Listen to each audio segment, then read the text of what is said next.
Jesus was now in Jerusalem in the days preceding his death.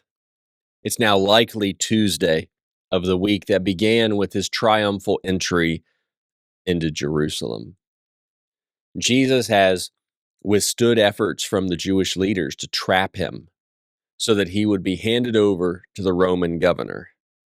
And so we continue in this time of Jesus in Jerusalem as we work in this lesson from Luke chapter 20 and verse 41 down through the end of chapter 21 and verse 38. Well, let's begin thinking about a question about the Messiah in Luke chapter 20, verses 41 through 44. It says, "Then he said to them, 'How can they say that the Messiah is the son of David? For David himself says in the book of Psalms, the Lord declared to my Lord, sit at my right hand until I make your enemies your footstool.' David calls him Lord. How then can he be his son?"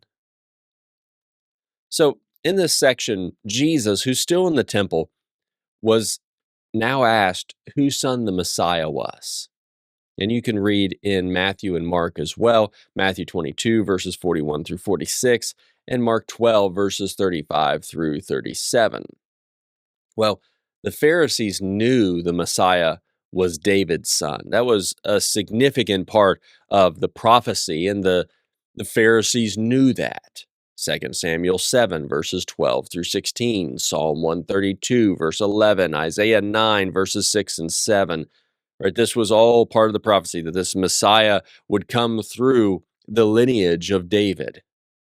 Well, now Jesus wanted them to consider how David's son could also be David's Lord. And he does this by quoting from Psalm 110 and verse 1. As Jehovah would invite this one, David's son, to sit at the prominent right-hand position. And you can see this coming to fruition in Acts chapter 2, verses 34 through 36. And he would reign until all enemies would be defeated. 1 Corinthians 15, verses 24 through 28 help to see that as well. And here's the point that Jesus is ultimately trying to help them to recognize. The Messiah was deity, and he was David's Lord. John 1, verses 1 through 3. The Messiah was not just his descendant, but so much more. And Jesus is that Messiah. And that's the implication of all of this, that he's the one who will soon be sitting at the right hand of God. But let's go on. Let's read in chapter 20, verse 45, and into chapter 21, verse 4. And we get in this passage a warning and a commendation that is given. Let's begin here in verse 45. It says, "While all the people were listening, he said to his disciples, 'Beware of the scribes who want to go around in long robes and who love greetings in the marketplaces, the best seats in the synagogues, and the places of honor at banquets. They devour widows' houses and say long prayers just for show. These will receive harsher judgment.' He looked up and saw the rich dropping their offerings into the temple treasury. He also saw a poor widow dropping in 2 tiny coins. 'Truly I tell you,' he said, 'this poor widow has put in more than all of them. For all these people have put in gifts out of their surplus, but she, out of her poverty, has put in all she had to live on.'" All right, so let's start with this section in verses 45 through 47. We've got a warning that comes first in this particular text. Jesus now spoke to his disciples in the hearing of others. So he's addressing his disciples, but other people hear as well. The people hear, and probably even those he's warning about here. This is a warning that he speaks about the hypocrisy of the Pharisees and the scribes. I'd like you to compare this with a whole chapter that Matthew devotes to this in Matthew 23, verses 1 through 36. Jesus warns about the hypocrisy of these religious leaders. These were people that the people really looked up to, or the people really saw as being righteous. And so here's all these things they would do. They wore robes to distinguish themselves as teachers and leaders. So you'd be able to identify them just by their physical appearance. Matthew 23 and verse 5. They loved special greetings in the marketplace and titles used to address them. Matthew 23 and verse 7. Right? These things that would really elevate them above other people. And so they distinguished themselves in their dress. But then also beyond that, they also then were distinguished by these various titles as well. And so you can see how they're elevating themselves. They just love that. They love to have the most honorable seats at banquets and in the synagogue. Matthew 23 and verse 6, right? They wanted these distinctions of honor above other people. But yet, despite all of these things, all of these external things, the dress, the titles, the seats that elevated them, that made them look higher and better than everybody else, Jesus knew their hearts. Jesus knew what was in them.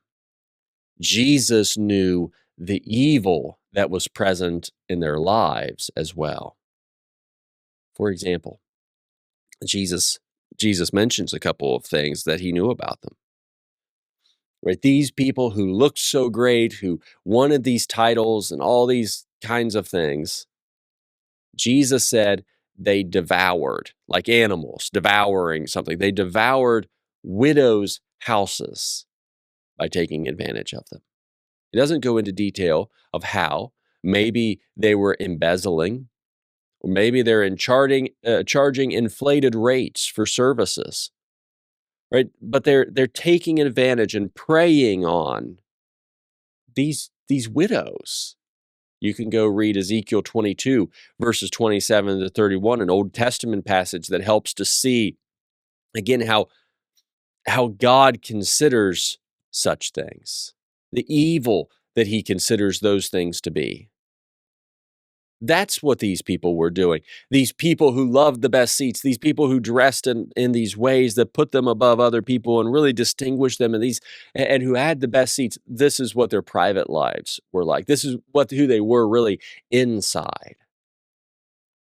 Furthermore, Jesus said they offered long prayers just for show.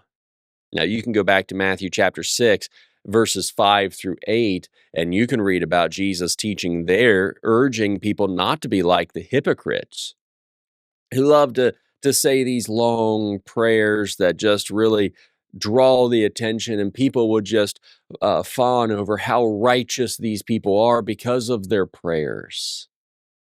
That's not the way that it ought to be. Not that there's something wrong with long prayers, but it's not done for show. And so, but that's what these people were doing. Now, the other people didn't know that. They didn't know the hearts. Maybe they suspected, I don't know.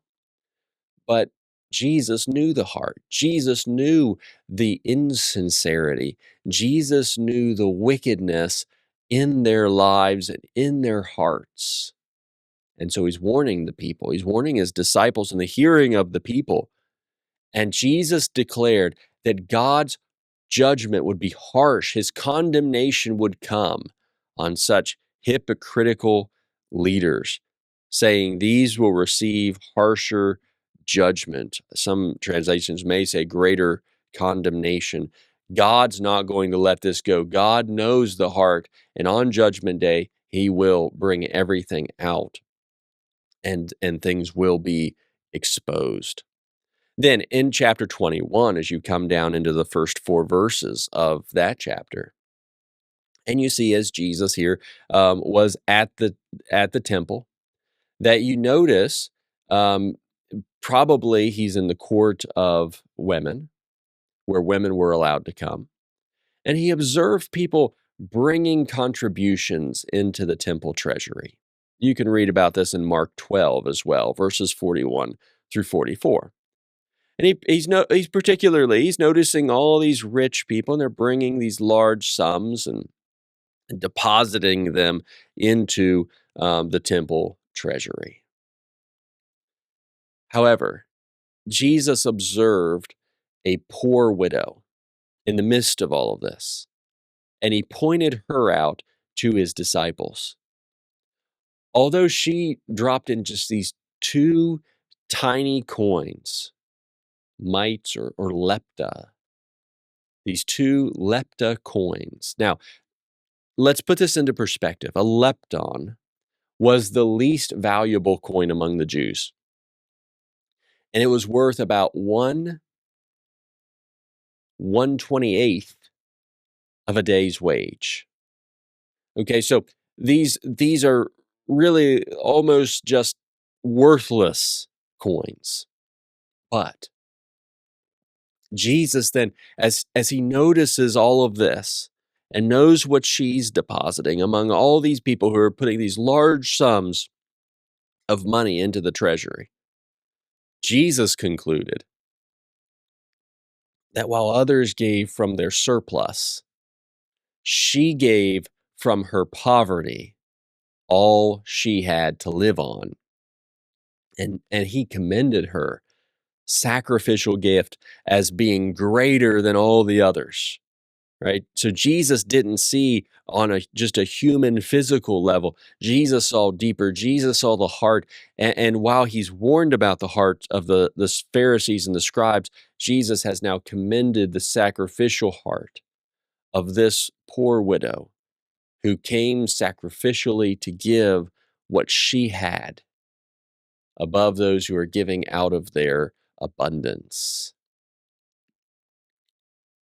But next, as we get into really the longer section of what Jesus teaches here in Luke chapter 21, we want to think about the destruction of Jerusalem that is foretold.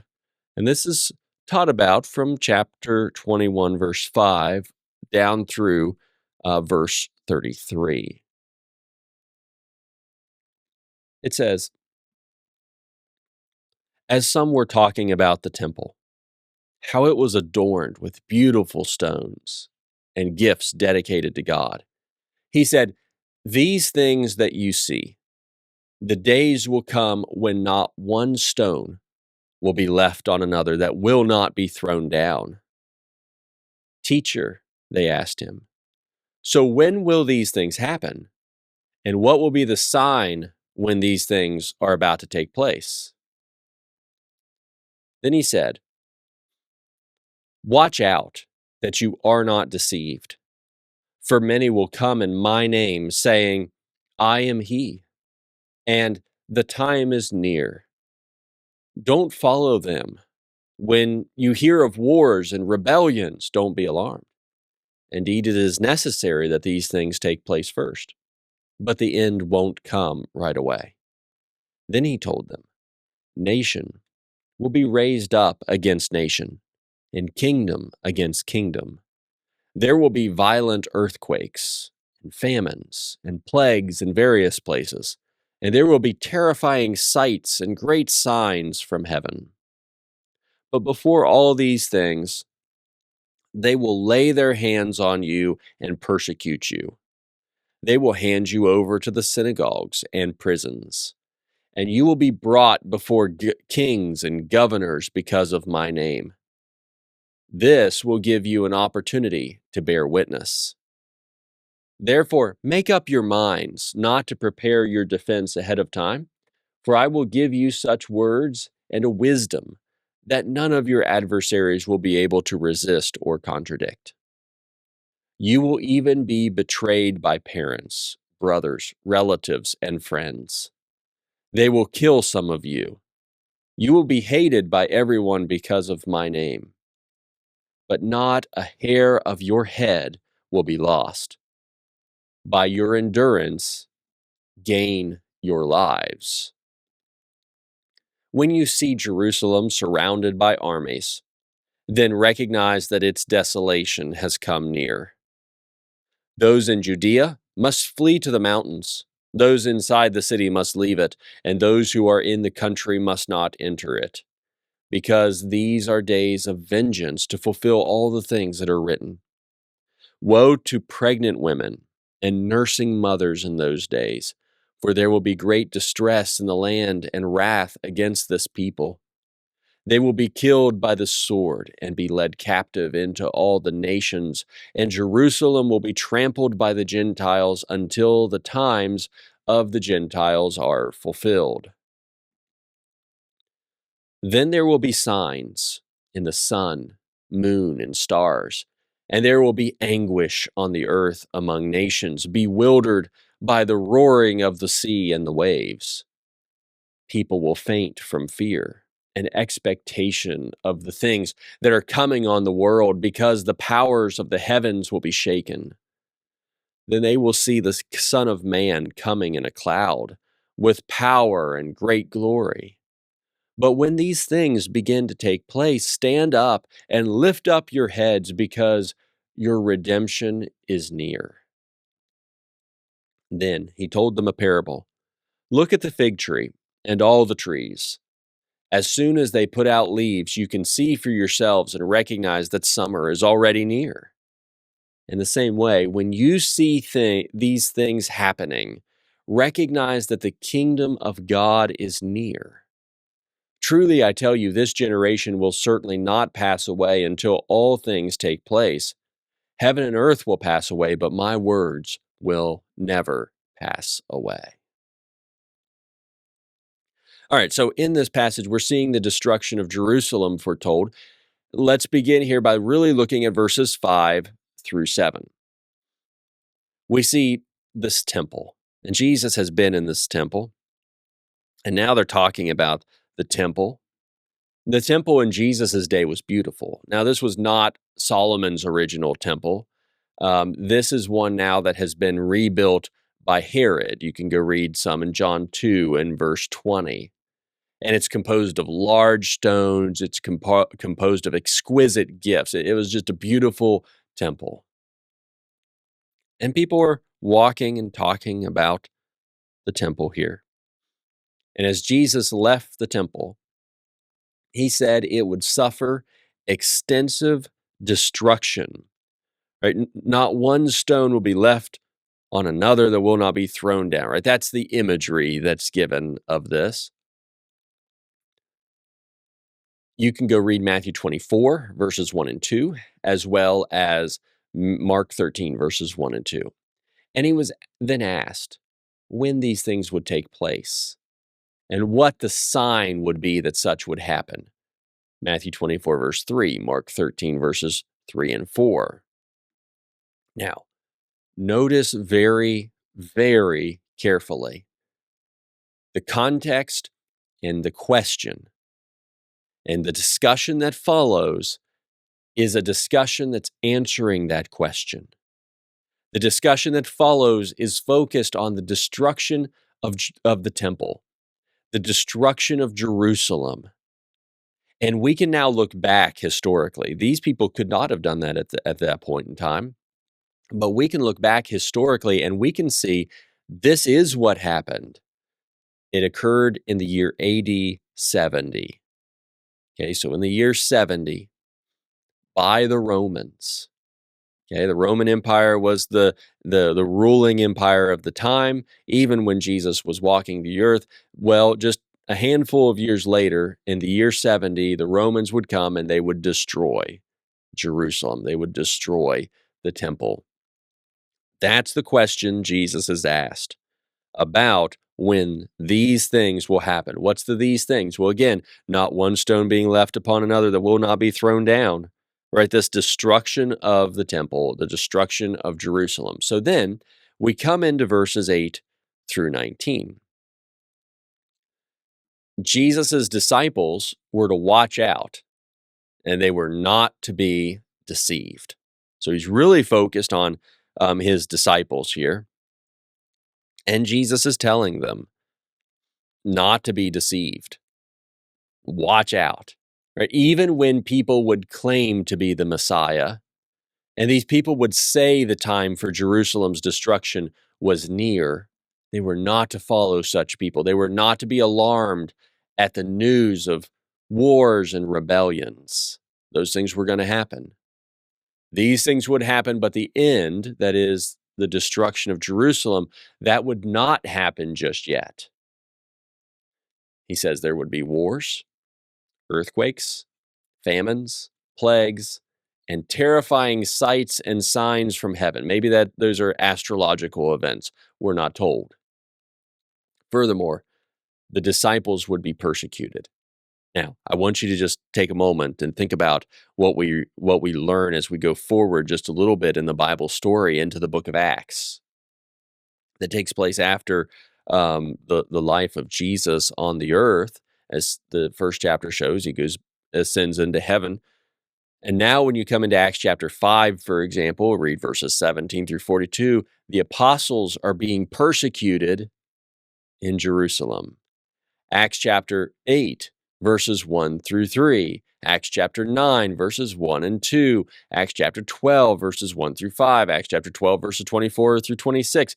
There's persecution on Jesus's disciples that would happen. And it's coming in so much of those passages, it's coming from the Jews. So his disciples would be persecuted. But this would give them opportunities to bear witness concerning Jesus. They would stand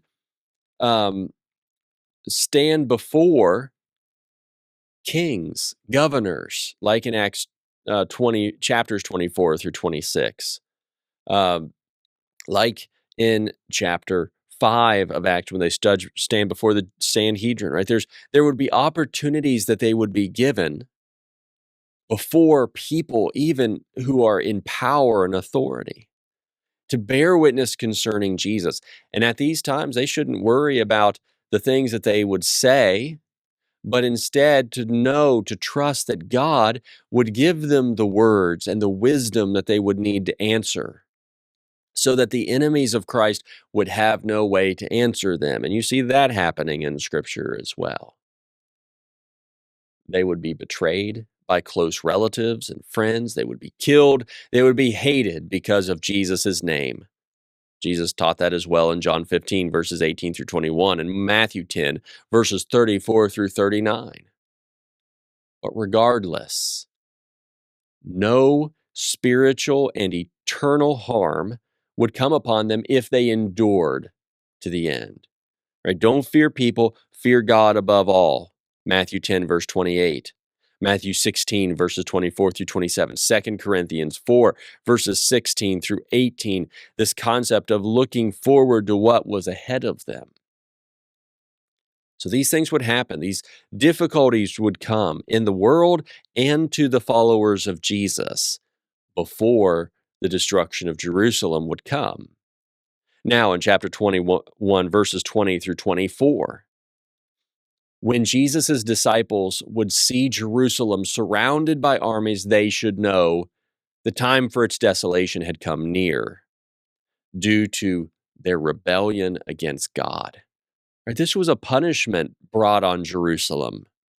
Luke 19, verses 41 through 44, we've already seen Jesus weep over the city of Jerusalem because they rejected the Messiah when God visited them, and they rejected him. They're about to do that, ultimately in putting Jesus to death. And now there's going to be this punishment that would come against them. Those who knew this impending judgment, when should flee to escape the devastation. Those who would be pregnant or nursing, though, would bear an even greater burden in trying to escape. For God's wrath was coming against Jerusalem, and it would be severe. He talks specifically about death and captivity.